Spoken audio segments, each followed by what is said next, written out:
આપણે વાત કરશું પેપર નંબર 2 સેમ 1 સંસ્કૃત સાહિત્યનો ઇતિહાસ।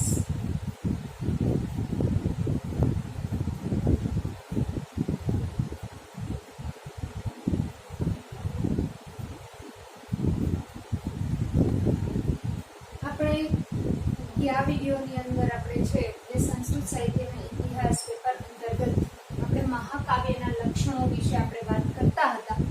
એ સમયે આપણે કે મહાકાવ્ય છે સર્ગમાં વિભાજિત હોવું જોઈએ, પછી મહાકાવ્ય છે એનો આરંભ કઈ રીતે કરી શકાય, મહાકાવ્ય છે એનું કથાનક કેવું હોય, મહાકાવ્યનું શીર્ષક કેવું હોય, એ વિશે આપણે વાત કરતા હતા। હવે ત્યાર પછીનો આપણે એક નિયમ જોઈએ કે નાયક, જે 5મો નિયમ છે કે મહાકાવ્ય છે એ કાવ્યનો નાયક કેવો હોવો જોઈએ। તો મેં ગયા વિડીયોની અંદર વાત કરી હતી કે મહાકાવ્યના લક્ષણો છે, એ લક્ષણોની આલોચના સાહિત્ય શાસ્ત્રીઓ પોતાના ગ્રંથોની અંદર જુદી જુદી રીતે કરી છે। તો એ જ સાહિત્ય શાસ્ત્ર ગ્રંથોની અંદર નાયકના પ્રકારોની પણ વાત કરી છે। નાયકના 4 પ્રકારોની વાત છે। ધીરોદાત્ત,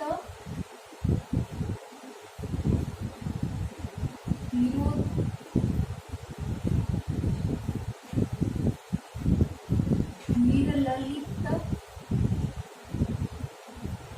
ધીર પ્રશાંત અને ધીરોદ્ધત।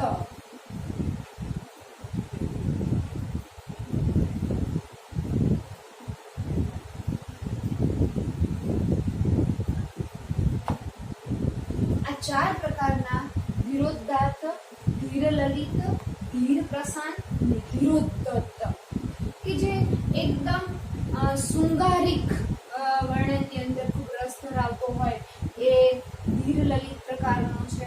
જેનો એકદમ સ્વભાવ છે એ શાંત પ્રકારનો હોય એ ધીર પ્રશાંત છે। ધીરોદ્ધત વાત પર ગુસ્સો કરી જતો હોય એ ધીરોદ્ધત છે। અને ઉદાર પ્રકારનો છે એ અહીંયા ધીર ઉદાત્ત એવું આવશે। ધીર ઉદાત્ત પ્રકારનો એટલે જેની પ્રકૃતિ છે એ ઉદાર પ્રકારની છે। એવા 4 પ્રકારના નાયકો છે, એ 4 પ્રકારના નાયકોની વાત આપણે અહીંયા કરવાની છે। તો મહાકાવ્યની અંદર જે નાયક છે એ નાયક કેવો હોવો જોઈએ? તો એ નાયક ચતુર, શાંત, અનઅહંકારી વગેરે એટલે ટૂંકમાં ઉદાર પ્રકારનો છે એ મહાકાવ્યનો નાયક હોવો જોઈએ। એની અંદર ઘણા બધા છે એ લક્ષણો દેખાડીએ છે, જેમ કે ધીર, ચતુર, ઉદાર। ટૂંકમાં જે પહેલો પ્રકાર ધીર ઉદાર છે એ ઉદાર પ્રકારનો, બીજા સરળતાથી છે એ ઉદારતા આવી જતી હોય એ પ્રકારનો નાયક હોવો જોઈએ। ત્યાર પછી વાત આવે છે કે મહાકાવ્યની અંદર વર્ણનો।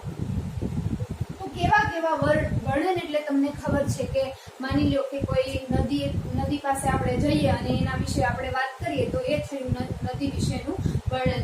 તો મહાકાવ્ય છે એ મહાકાવ્યની અંદર કેવા વર્ણનો હોય? તો કે ફોર એક્ઝામ્પલ છે એ કોઈ પર્વતનું વર્ણન કરી શકે કવિ, પછી નદીનું વર્ણન કરી શકે, જુદી પેલી તળાવોનું વર્ણન કરી શકે, પ્રાકૃતિક સૌંદર્ય છે પ્રાકૃતિક સૌંદર્યનું પણ વર્ણન કરી શકે। એટલે જુદા જુદા વિભિન્ન પ્રકારોના વર્ણનોથી યુક્ત મહાકાવ્ય હોવું જોઈએ। જેમ કે કુમાર સંભવમ છે એની શરૂઆત હિમાલયના વર્ણનથી થાય, એ રીતે છે એને ષધીય ચરિતની અંદર છે એ હંસ છે એ પોતે પોતાના મુખથી છે એ નાયકનું વર્ણન કરે છે।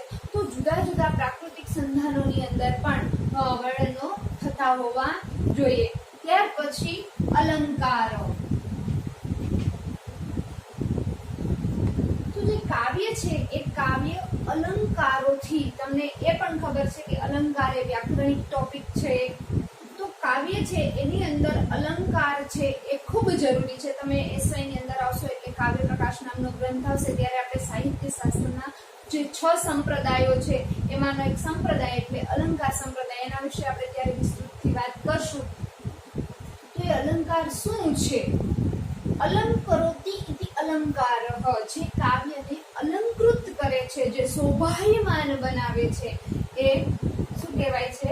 અલંકાર. સાહિત્ય શાસ્ત્રની અંદર વર્ણન છે કે જેમ એક નારી છે એ આભૂષણ વિના શોભતી નથી, એ જ રીતે કાવ્ય પણ છે એ અલંકારો વગર વિભૂષિત થતું નથી. એટલે તમે અલંકાર, શબ્દાનુપ્રાસ અલંકાર, પછી ઉપમા અલંકાર, રૂપક અલંકાર વગેરે અલંકારો છે, એ અલંકારોમાંથી કોઈ પણ અલંકાર છે એનાથી કાવ્ય છે એ વિભૂષિત હોવું જોઈએ. તમે કાલિદાસ વિશે સાંભળ્યું તો ઉપમા કાલિદાસસ્ય, કાલિદાસને ઉપમા અલંકાર ખૂબ પ્રિય અલંકાર છે. એટલે રઘુવંશ મહાકાવ્ય છે એની અંદર પણ તમને ઘણી જગ્યાએ છે એ ઉપમા અલંકાર જોવા મળશે. એટલે કોઈ પણ આ પંચ મહાકાવ્ય અથવા તો અન્ય કોઈ પણ મહાકાવ્ય છે એ મહાકાવ્યની અંદર જુદા જુદા અલંકારોનો પ્રયોગ કવિઓએ કરેલો હોવો જોઈએ. ત્યાર પછી આવશે રસ. સાહિત્ય શાસ્ત્રની અંદર 9 પ્રકારના રસની ચર્ચા કરવામાં આવી છે. શૃંગાર, હાસ્ય, કરુણ, રૌદ્ર, વીર, વિભત્સ. શૃંગાર, હાસ્ય, કરુણ, રૌદ્ર, વીર, ભયાનક, વિભત્સ ને અદ્ભુત. આમ 9 પ્રકારોનું વર્ણન જોવા મળે છે. તમે વિસ્તૃતથી તો આપણે પછી જોશું કે શૃંગાર રસ કોને કહેવાય, હાસ્ય રસ કોને કહેવાય, કરુણ રસ કોને કહેવાય, અદ્ભુત રસ કોને કહેવાય, વિભત્સ રસ કોને કહેવાય. તો જુદા જુદા અલંકારો છે એ અલંકારોથી વિભૂષિત છે એ કાવ્ય હોવું જોઈએ. અને ખાસ રીતે 9 સાહિત્યના જે રસ છે એ 9 સાહિત્યના રસમાંથી મહાકાવ્યનો મુખ્ય રસ. હવે જો એક વાત યાદ રાખજો કે કોઈ પણ કવિ જ્યારે ગ્રંથની રચના કરે ત્યારે 9 રસને મુખ્ય રસ તરીકે નિરૂપણ ન કરી શકે. કોઈ પણ એક અથવા બે છે એ મુખ્ય રસ તરીકે લઈને બાકીના બધા છે એ ગૌણ રસ તરીકે નિરૂપણ થાય. એવું નથી કે બીજા બધા રસનો છે એની અંદર પ્રયોગ જ ન હોય, પણ ગૌણ રસ તરીકે, મુખ્ય રસ તરીકે કોઈ પણ એક રસનો છે એ કવિએ પ્રયોગ કરવો જ પડે છે. તો અહીંયા મહાકાવ્ય છે એની અંદર મુખ્ય રસ છે એ કયો હોવો જોઈએ? તો વીર અથવા શાંત રસથી યુક્ત મહાકાવ્ય હોવું જોઈએ. કાં તમે મુખ્ય રસ તરીકે વીર રસને પસંદ કરો અથવા તો શાંત રસને તમે પસંદ કરી શકો છો. રઘુવંશ છે એ શાંત રસ છે એની અંદર જોવા મળે છે અને વીર રસ પણ રઘુવંશની અંદર જોવા મળે છે. મુખ્ય રસ તરીકે વીર અથવા શાંત. ટોટલ કેટલા સાહિત્ય શાસ્ત્રના રસ છે? 9. શૃંગાર, હાસ્ય, કરુણ, રૌદ્ર, વીર, ભયાનક, વિભત્સ, અદ્ભુત અને 9મો શાંત રસ. આ 9 રસની અંદરથી મુખ્ય રસ તરીકે વીર અથવા શાંત રસનો પ્રયોગ કરવામાં આવે છે.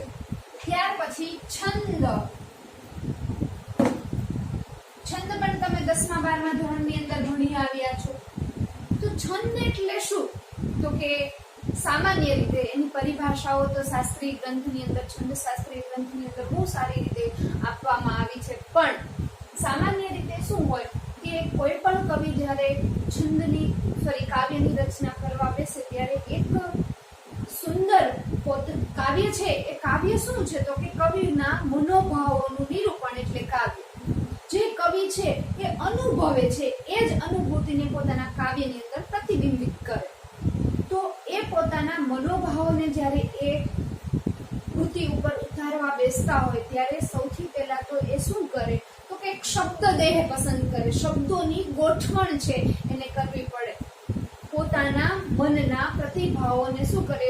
શબ્દ દેહ આપે. જેમ કે મને એવી ઈચ્છા છે કે હું અહીંયા ઊભી છું, મારે સામેથી કોઈને બોલાવવું છે, તો હું આમ ઈશારો કરીશ તો પણ બોલાવી શકીશ. પણ જો હું ઈશારો આમ કરીશ તો સામેવાળો સમજી જશે કે મને બોલાવે છે. પણ મારે માત્ર ઈશારાથી ન બતાવવું હોય, હું આમ ઈશારો કરું અને સામેવાળો માણસ ન સમજે તો મારે ઈશારાની સાથે સાથે કહેવું પણ પડે કે ભાઈ અહીંયા આવતું. એટલે જે મારી અંદરનો એક ભાવ હતો, શું હતો ભાવ? કે સામેવાળા માણસને મારે બોલાવવો છે. તો એ જો ઈશારાથી નથી સમજ્યો તો મારા મનોભાવોને મારે શબ્દ આપવા પડે કે અહીં આવ. આ શબ્દોની પસંદગી કરવી પડે. ત્યારે જે હું કાર્ય કરવા જઈ રહી છે અથવા તો મારે એ ભાઈને બોલાવવાનું જે પ્રયોજન છે એ સિદ્ધ થાય. શા માટે? તો કે મેં જે મારા મનોભાવો છે એને શબ્દ દેહ આપ્યો. તો કવિ પણ છે એ પોતાના મનોભાવોને શબ્દદેહ આપે ત્યારે એક સરસ એવી અક્ષરોની ગોઠવણથી જે એક લય ઉત્પન્ન થાય એ લયને શું કહેવામાં આવે છે? છંદ કહેવામાં આવે છે. તમે બધા જાણો છો કે છંદ છે અથવા તો કાવ્ય છે એ પદ્યયુગ હોય, શ્લોકબદ્ધ હોય, એટલે કવિ જ્યારે પોતાના મનોભાવોને છે એ શબ્દદેહ આપે ત્યારે એક અક્ષરોને સુંદર આકાર રચાય છે અને આકારને શું કહેવામાં આવે છે? છંદ કહેવામાં આવે છે. વિવિધ ગ્રંથની અંદર યાસ્ક છે એ યાસ્કે નિરુક્તની રચના કરી છે, એની અંદર પણ છંદની વ્યાખ્યા આપવામાં આવી છે. એક કહેવાય છે કે દેવોએ છે એ મૃત્યુથી જે ડરતા દેવો છે એને પોતે છંદથી છે આચ્છાદિત એટલે પોતાનું આવરણ છંદને બનાવી દીધું, એટલે મૃત્યુથી એ પર થઈ ગયા હતા, અમર બની ગયા હતા. તો છંદ એટલે આવરણ, ઢાંકવું, એક એવો અર્થ પણ થતો જ હોય છે. પણ સામાન્ય રીતે આહલાદતી ચેદી ચદ ધાતુમાંથી ઉત્પન્ન છંદ શબ્દ જે આનંદ આપે છે, આહલાદક છે, જે વાચકને આનંદથી વિભોર બનાવી દે છે એ છંદ છે. તો મહાકાવ્યની અંદર પણ જુદા જુદા, જેમ કે અનુષ્ટુપ છંદ છે, વસંત તિલકા છંદ છે, પૃથ્વી છંદ છે, શાર્દુલ વિક્રેડિત છંદ છે, તો જુદા જુદા છંદનો છે એ પ્રયોગ થયેલો હોવો જોઈએ. પણ હા, મહાકાવ્યનો એક એ નિયમ ખાસ યાદ રાખો કે મહાકાવ્ય છે એ સર્ગની અંદર વિભાજિત છે. તો આખા સર્ગની અંદર એક જ છંદ હોવો જોઈએ, પણ સર્ગનો અંત આવે એટલે છંદનું શું થવું જોઈએ? પરિવર્તન થવું જોઈએ. આ કમ્પલસરી છે કે પહેલો સર્ગ હોય તો આખા સર્ગની અંદર, ફોર એક્ઝામ્પલ લઈએ કે પહેલા સર્ગની અંદર 75 શ્લોક છે તો 1 થી 74 શ્લોક અથવા તો 1 થી 73 શ્લોક છે ત્યાં સુધી એક જ છંદ હોય. અનુષ્ટુપ તો અનુષ્ટુપ, શિખરીણી તો શિખરીણી, પૃથ્વી તો પૃથ્વી. પણ જે અંત ભાગ છે કૃતિનો, સર્ગનો, એ અંત ભાગની અંદર છંદનું પરિવર્તન થઈ જવું જોઈએ. શરૂઆતની અંદર 1 થી 73 ની અંદર અનુષ્ટુપ છંદ વાપર્યો તો છેલ્લા 2 ની અંદર પૃથ્વી છંદ વાપરી અને છંદનું શું કરવું જોઈએ? પરિવર્તન કરવું જોઈએ. ત્યાર પછી ઉદ્દેશ્ય. હવે એક વાત યાદ રાખજો કે કોઈ પણ માણસ ઉદ્દેશ્ય, હેતુ, પ્રયોજન, કોઈ પણ માણસ છે ને આ જગતની અંદર કોઈ પણ કાર્ય કરે તો એની પાછળ કંઈક ને કંઈક ઉદ્દેશ્ય હોય. તમે જમો છો શા માટે? ભૂખ લાગી છે એટલે તમે, તમારું પેટ ફૂલ હોય અને તમને સામે પંજાબી ડીશ મૂકી દે તો પણ તમે ખાવ છો નહીં. શા માટે? તો કે આપણા મોઢાની અંદર એક પણ કોળિયો છે, એક ગ્રાસ પણ આપણે ગળી શકતા નથી. શા માટે? તો કે આપણું પેટ ભરેલું છે. જ્યારે ખાઈએ છીએ શું કામ ખાય છે? તો કે પેટ ખાલી છે. આજે આપણે રૂપિયા કમાઈએ છીએ શા માટે? તો કે જીવન જરૂરિયાત છે એટલા માટે. જો કંઈ જ ન હોય આપણી જીવન જરૂરિયાત, આપણે ઘરે બેઠા સેટી ઉપર આરામથી જો સોફા ઉપર આપણને કોઈ મહિને 2 લાખ રૂપિયા આપી દેતું હોય તો આપણે પૈસા કમાવાનો પણ પ્રયત્ન કરતા નથી. એટલે આપણે કોઈ ને કોઈ ઉદ્દેશ્ય કોઈ પણ કાર્ય પાછળ જરૂર હોય. તો એ જ રીતે કાવ્ય છે એ કાવ્ય લખવા પાછળ પણ કવિનો કોઈ ને કોઈ ઉદ્દેશ્ય હોય. કહેવાય છે કે મૂર્ખ માણસ પણ પ્રયોજન વગર છે એ કાર્ય કરતો નથી. તો આપણે બહુ વ્યવસ્થિત બુદ્ધિશાળી માણસો છીએ. તો બુદ્ધિશાળી માણસો હોવાના નાતે આપણે કોઈ ને કોઈ કાર્ય છે ઉદ્દેશ્યથી કરીએ. તો મહાકાવ્ય છે એ મહાકાવ્યનો ઉદ્દેશ પણ કંઈક ને કંઈક હોવો જોઈએ. તો મહાકાવ્યનો ઉદ્દેશ પુરુષાર્થ છે. આપણા 4 પુરુષાર્થ છે: ધર્મ, અર્થ, કામ અને મોક્ષ.